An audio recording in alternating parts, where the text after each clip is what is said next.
Chris Cuomo is praising Joe Rogan and blasting his former network over its COVID coverage. In the podcast with Patrick Bet-David, the former CNN anchor and brother of former New York Governor Andrew Cuomo shared that he's now taking the same drug he used to make fun of. That's right. Let's watch.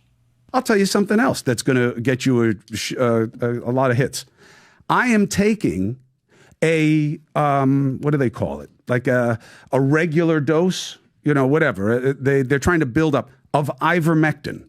Ivermectin was a boogeyman early on in COVID. You couldn't talk about it. That was wrong. We were given bad information about ivermectin. The real question is why? Everyone's going to say Joe Rogan was right. No, Joe Rogan was saying, yeah, he was right. But that's not what matters. What matters is the entire clinical community knew that ivermectin couldn't hurt you. They knew it, Patrick.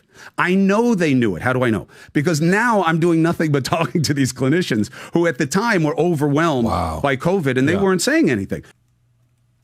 As a reminder, this is the way Chris Cuomo talked about ivermectin in 2020, as ex-influencer Maze Moore pointed out. People who are injecting drugs for animals and horse. And people telling them to. Oh, my God. What person? You know, you talk about, like, you know, cancel culture and who to shame. Ivermectin, a dewormer, really? They are shaming themselves. No one has to shame them. They're shaming themselves. No, they need to be shamed. Yeah. They need to be called out and shamed, brother. Now, Joe Rogan reacted to Cuomo's shift in positions on his podcast. Let's take a listen. Chris Cuomo just came out and said he's got a vaccine injury. That guy was pushing that on TV forever. And he said he got it with his first dose, and then he got it again with his second dose. Rogan goes on to criticize the New York Times for their recent reporting on COVID vaccine-related injuries. This is in New York Times. Thousands believe COVID vaccines harm them. Is anyone listening? All vaccines have at least occasional side effects, but people who say they were injured by COVID vaccines believe their cases have been ignored. Well, they have. They have been ignored. I have friends that have been ignored. Now, many on the right were furious with Cuomo's admitted reversal. Author and ex-influencer John Lefevre said, quote, "It wasn't that Chris Cuomo was lied to about ivermectin or that Joe Rogan was lucky, as he now claims. Chris Cuomo was wrong. He was lazy. He didn't do his job. He was a useful idiot, repeating propaganda talking points, asking zero questions, and shaming anyone who did." Meanwhile, other CNN watchers are mad at Cuomo for different reasons. For example, one ex-user exchanged tweets with Cuomo writing, "Wow, just wow, it's always something with you. So glad CNN fired you. I watched you suffer with COVID and you have long COVID. Now all of a sudden, now you have issues related to the vaccine. Come on, man." Remember this, Chris Cuomo got COVID early on and shared the news of his illness on TV at CNN. The virus wants us to lay down. The virus wants us to take it. Other than the blessed few, the rest of us who get this are going to have an experience unlike anything else they've ever had. And of course, his brother Andrew was then governor of New York and became famous for daily briefings about COVID, and then famous for some other things. Yeah, this is tough. I remember specifically a bit that they did where they each got giant Q-tips and were joking about the size of the Q-tip and the size of the brother's nose, and there was all of this pageantry around it. And so no wonder people are upset about a reversal of sorts coming so late in the game and after so many people were, I think, trying in good faith to raise these kinds of concerns.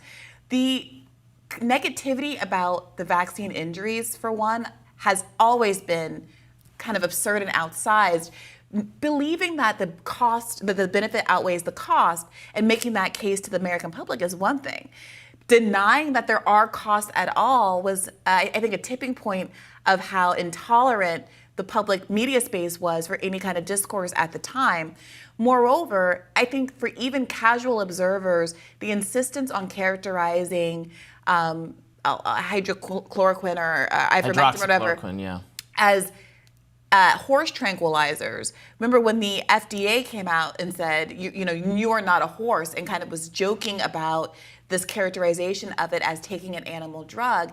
Again, these are drugs that are prescribed to humans, and you can make a case that this is not indicated for this particular illness. These drugs are indicated for this particular illness without trying to cast people who are doing clinical trials to see if the drug has some efficacy and all these other kinds of things as insane and doing something that is outside of the scientific method and literally just eating dog food and acting crazy. Right. I agree 100%. Just to add some things there. On the vaccine injury front, yeah, you're of course right. It could still be that vaccines are good, helpful for a lot of people, or even are worth it for all of society as a whole. Now, I think what we found out with the vaccine is that they're most important for people who are immunocompromised or fall into an elderly category who are more at risk of COVID. But there will be vaccine injuries, as there are with many other vaccines. Yes. And what my colleague at Reason Magazine, Christian Britschke, has written about this a lot. Actually, we should get him on the show to talk about it.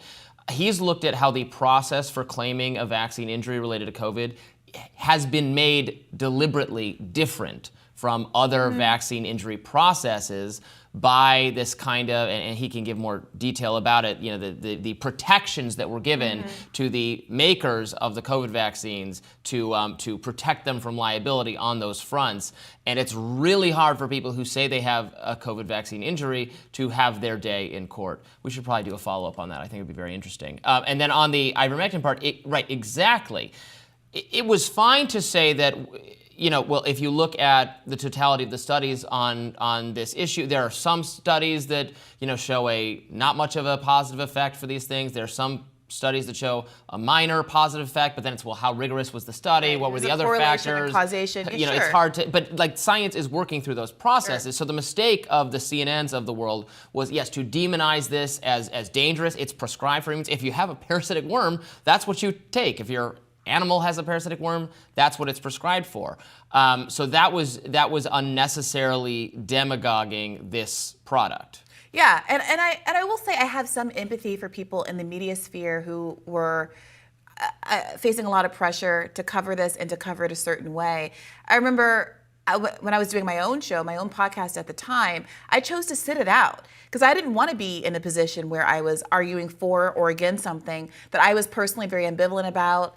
I was, living at home, working from home, living alone, didn't feel the same kind of urgency to get vaccinated as quickly as some other people. In DC, they had, when you were signing up to get the vaccine, they asked you what you did and who you came in contact with. And I was actually low down on their priority list because of all of the reasons that I just explained.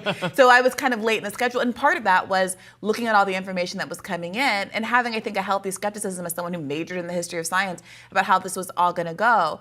But also, I don't want to say to an audience when I don't know. I don't want to give advice in either direction. So I largely sat that out and only was forced to start talking about this stuff publicly when I joined Rising, after much of this had already abated. So I have some empathy for if you are on the news and you're forced to kind of take a side and you're at a network that was probably pressuring you and have a brother who's in a public health capacity as an elected official pressuring you to kind of say a certain kind of thing. I have some degree of empathy for that, but they didn't just kind of toe the line. They went out of their way to demagogue and cast kind of very personal aspersions on people who were asking, in retrospect, and to many people at the moment, very reasonable questions about what the scientific information that was coming out really said.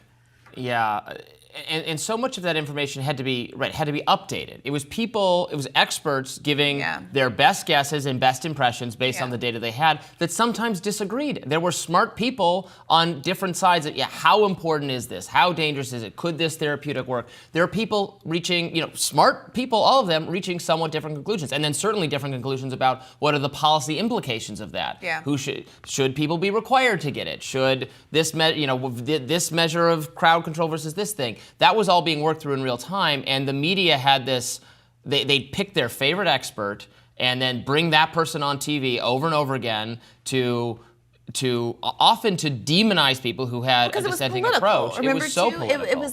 It was a weirdly partisan moment in time, and I think that made a lot of people who were, good liberals feel like they couldn't say X. I remember talking to people like Jeffrey Sachs, who was kind of an early left-leaning person who pushed back against some of the narrative around lab leak theory. And I remember talking to some other kind of left-leaning people, sort of early in the lab leak stuff, maybe say like June, spring of 2021, and how isolated they felt and how difficult it was to say kind of the bare minimum about that particular issue. It really was a toxic environment. And I should say also, there's a corollary on the other side where I think to date there is a real resistance on the right to being open to conversations about injury from COVID itself, long COVID and the like. I think what's difficult about some of the vaccine injury versus long COVID injury conversation is that they're very similar symptoms and everyone's had both, right? So I hope that both sides are a little bit more open-minded about the extent to which they're arguing based on their priors and what their politics are. But I mean, I'm glad at the end of the day that the shift is happening with Cuomo and others. And I hope it allows for more open conversations to get to some kind of version of the truth and not just kind of a reshuffling of these deck chairs on the Titanic and a reshuffling of the teams. Indeed. More Rising right after this.